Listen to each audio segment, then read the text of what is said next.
Multi protein dosa కోసం బియ్యం 2 cups, 1 cup మినపప్పు, రాగులు, సజ్జలు, అలసందలు, కొన్ని మెంతులు సపరేట్గా నానబెట్టుకున్నాము.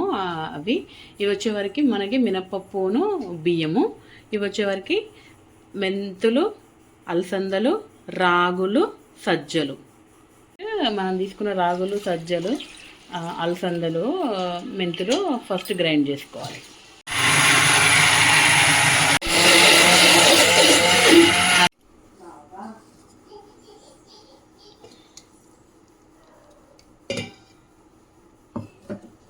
మనం గ్రైండ్ చేసుకుని ఒక 1 to 2 టైమ్స్ ఇలా కలుపుకోవాలి.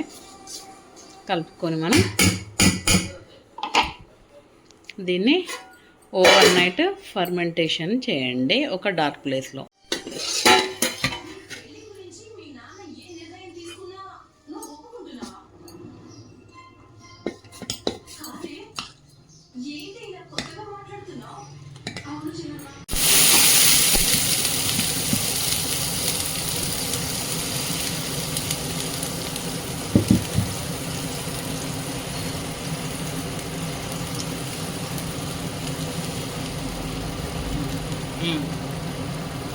ఆఫ్ చేయి.